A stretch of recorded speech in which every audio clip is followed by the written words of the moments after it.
Hello, my name is Sam, my pronouns are they, them, and welcome back to my office.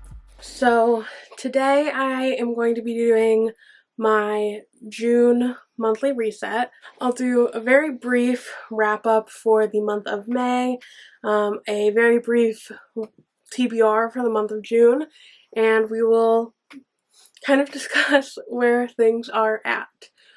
So, I did not think that May was a good reading month, but I just went through all of the books that I read and I actually got through 11. So let's kind of go over them a little bit. I'm going to be referencing my story graph for the most part because a lot of these were either borrowed from the library and have already been returned or borrowed from a friend and have already been returned.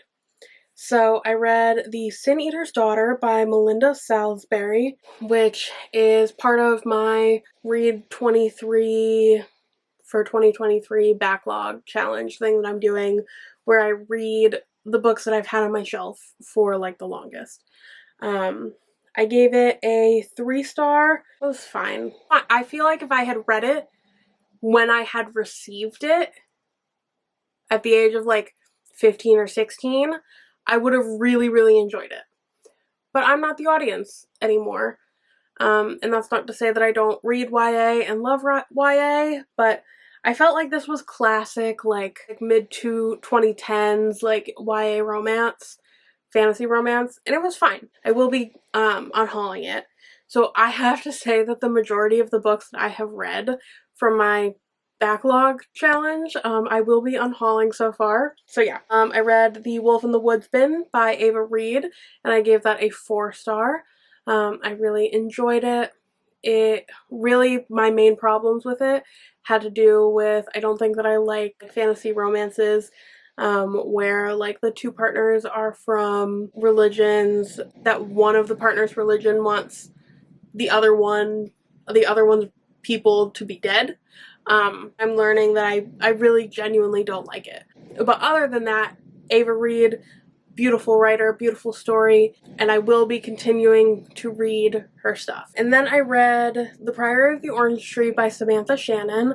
I kept that at a 5-star. It was a reread, and it was really good still. I really enjoyed it, and the way that she handles the story is just impressive as a writer.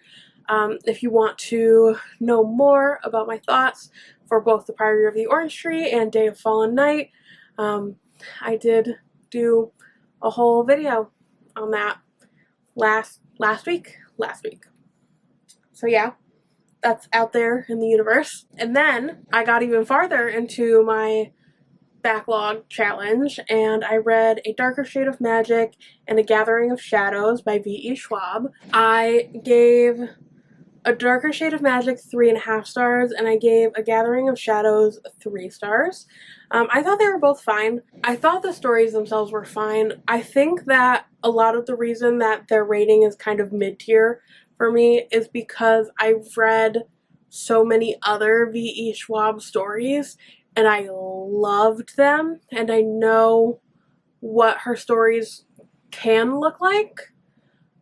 So I was just kind of expecting a little bit more from them, but that's not fair. These are previously written books. I've read a lot of her more recent stuff, so that's not really a fair judgment, but I thought they were fine. You know, it's kind of how I feel about Leigh Bardugo's older stuff. Like, I see why it was written that way. I see why it was really popular at the time. I see the market that it really fulfilled and worked for. It's just not the one right now, and that's fine. There's nothing wrong with that. And then I finished A Day of Fallen Night by Samantha Shannon. I gave that one 4 stars, which really, my main problem was like the pacing of the story itself.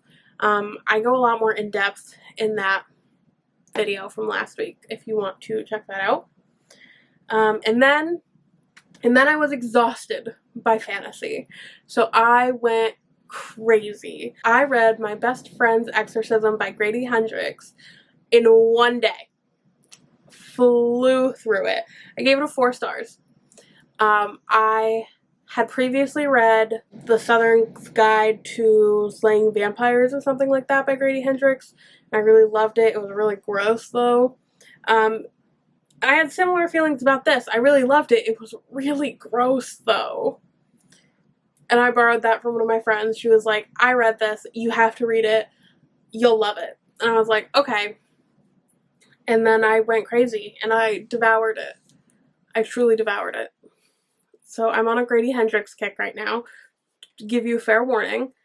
After that, I read my favorite book of the month, potentially one of my favorites of the year so far, and it was Happy Place by Emily Henry. Oh, it was everything I could have asked for.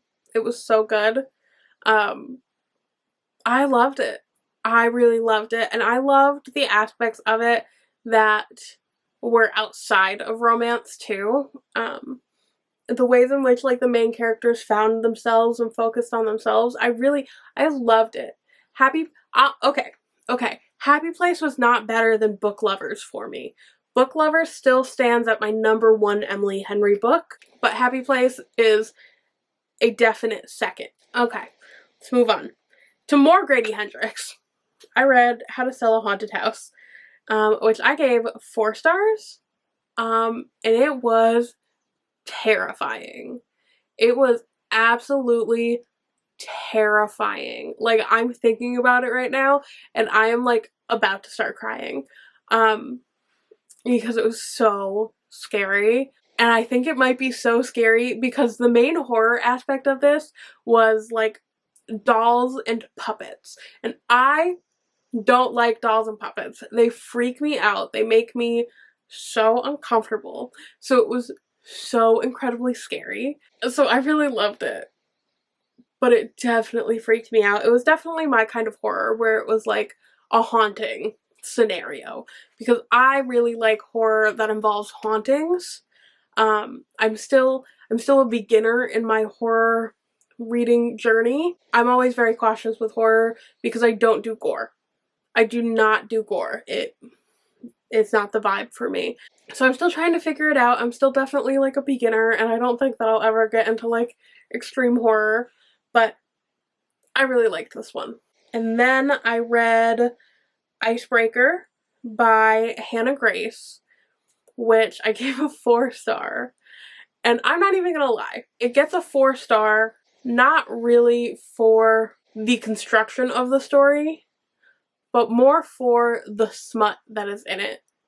You know, this was like one of the smuttiest books that I've read in a really long time. And I liked the main characters, and I liked the story's premise. I thought it was too long. Obviously, I thought it was too long, because it was like over 400-page romance. I wouldn't say that it had like the most substance in the world, but like that's not really the market for that book, honestly. The market for the book right now is that everyone's into a hockey romance right now, and with hockey romance comes smut. So I liked it. It was good. And then the final book that I finished in the month of May was The Last Heir to Blackwood Library by Hester Fox. I gave that a 3-star. And I feel like very lackluster about it, honestly. I didn't think that it was that good. And I don't want to spoil anything, but like what it culminated to, like, it wasn't really for me. Personally, I really preferred Mexican Gothic by Sylvia Moreno Garcia. I thought this was a better option, in my personal opinion.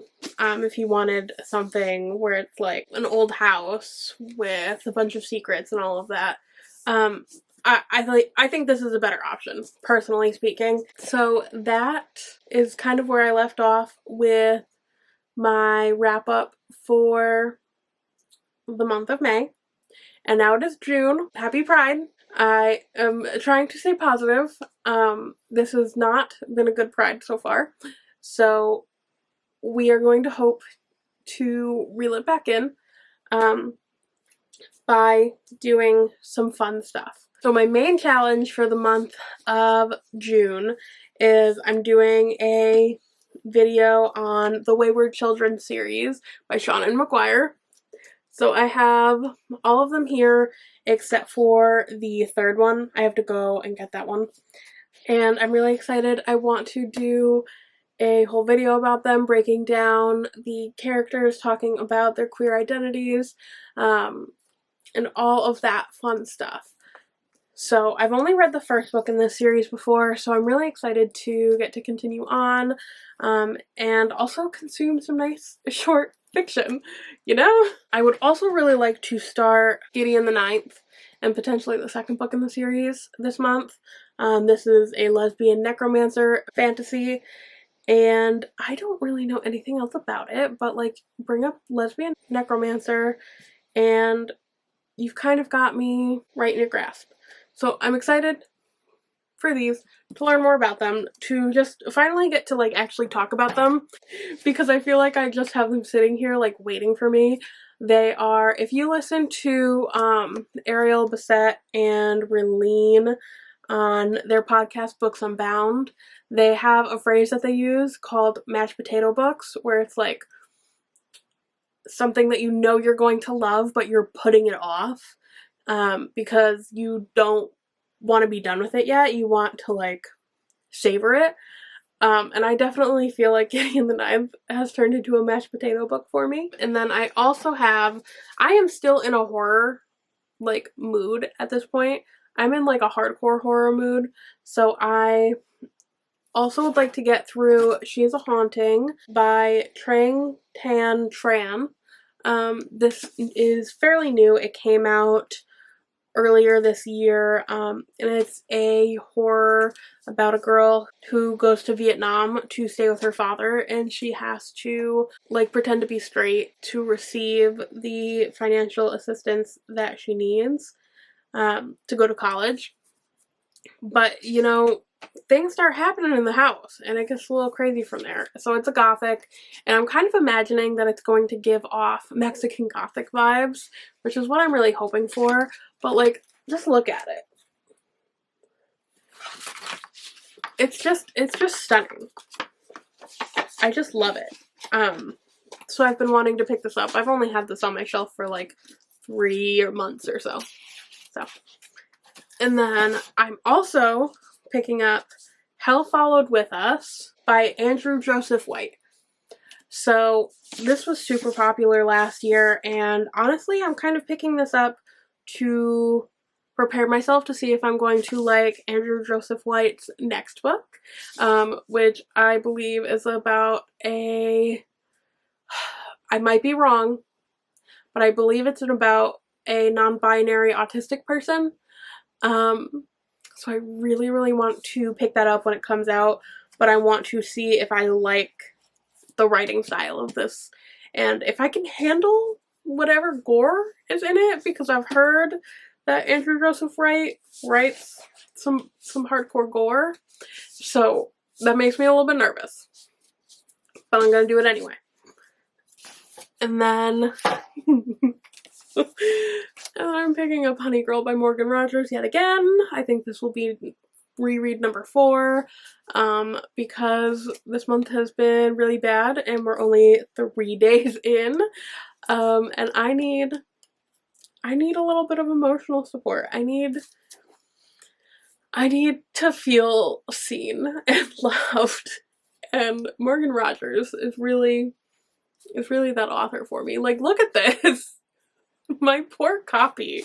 If you don't know what this is about, if you have not heard me rant and rave about this enough yet, this is about a Black woman who is finishing out her PhD in, I believe, astronomy, and she is dealing with a lot of expectations and a lot of issues with finding herself outside of academia.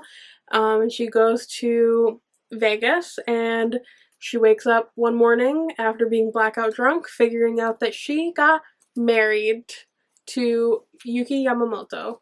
They market this as a like romance, like it's their love story after going and getting married in Vegas when they don't know each other.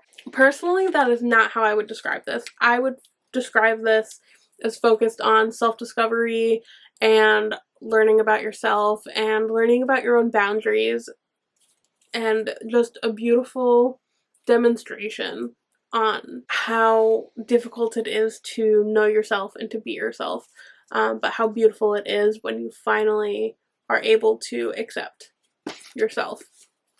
And it also really focuses on how to figure out who the hell you are after being in academia for your entire life, and I still struggle with that to this day. So, now I do have a couple other books that I'm getting from the library that I have not picked up yet. I'm also grabbing from my local library The Deep by River Solomon. River Solomon wrote Sorrowland, which was a fantastic queer horror. They are a beautiful author, and I kind of want to start a River Solomon fan club, so obviously I need to read more of their books. And then I'm also picking up Our Wives Under the Sea by Julia Armfield, which is another queer, I believe it's a lesbian horror, if I am not incorrect. I am also currently in the midst of Horror Store by Grady Hendrix. That is also, these ones are on my Libby app. These are separate. Just to kind of round out, like, reading the majority of Grady Hendrix's backlist. And then I'm also doing a third reread of The Kiss Quotient by Helen Wang. At this point, it's just a comfort read, and I've had a really rough couple days, so we were driving home from going to see my grandfather in the hospital, and that was like 3 or 4 hours away, so I just tossed it on with my partner, and he just listened to it, and I'm just going to continue to finish it because it is definitely a hardcore comfort read for me at this point. And I need some comfort in my life. I'm also in the middle of Ruin and Rising by Leigh Bardugo. So 18 books for the month of June. Will I complete 18 books this month? Probably not. Honestly, probably not. But I'm going to do my best. The majority of them are queer. I think all of them are queer except for The Kiss Quotient, Horror Store, and Ruin and Rising. So, of course, the 3 that I am currently in the middle of reading are the ones that are not queer. Obviously. That's my TBR. We've gone through my TBR, we've gone through my wrap-up. Let us kind of go through my priorities and my focus for the month of June, because even though I have 18 books on my TBR for the month of June, reading will not be my priority, because there's something wrong with me, obviously. My priorities this month, I really want to focus on creation and building myself up. I feel like I have seen such violence and hatred for the queer and specifically trans community this year especially, and I feel that for the month of June, it should really focus on like queer love and creation and building ourselves up. So that's really what I kind of want to focus on. You know, I have decided that, you know, like corporations, like trying to profit off pride, like that's just not something that I'm willing to focus on or like even acknowledge at this point in June. And I really think that for the entire month of June, I want to focus on building myself up as a queer person, a queer artist, a queer business person, and I also want to build up other queer creators. So that's kind of where my focus lies, and with that, I guess I'm going to toss out the announcement. In the month of June, I will be officially opening up my services as an editor. So I did go to school for editing. I have a bachelor's in English with a minor's in writing and publishing. I've worked a lot on editing a lot of different kinds of pieces. I've done a very wide variety between fiction, nonfiction, between different lengths, but I'm really hoping to focus in on fiction, novel-length editing at this point. I will be offering my services as a developmental editor. I will be offering my services as a copy editor / line editor, as a proofreader, and I will have my website up at some point this month that will kind of outline a little bit more of a detailed idea of what you can come to expect from me. And if anyone has any questions, you'll be able to ask me anything you want.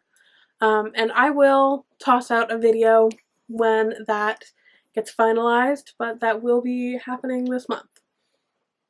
So yeah, we have some big things happening. The world is very stressful, and I don't really know what's going on at this point, but it is June, it is Pride, and as a non-binary autistic lesbian, the way in which I think Pride works best for me is in uplifting voices and building people up, and that includes myself. So here we are. Yeah, if you didn't know, I am a queer, autistic, non-binary lesbian. So yeah, I can't wait to spend the entire month talking about queer people, queer artists, queer authors, queer stories, everything. Like, I don't already do that year round. Like, I do that constantly, but this is my chance to be even more obnoxious with it, so of course I'm going to take it. So yeah, I guess that's where we are at for our June monthly reset. I hope that everyone is having a fantastic June so far, and I will talk to everyone next time. Bye.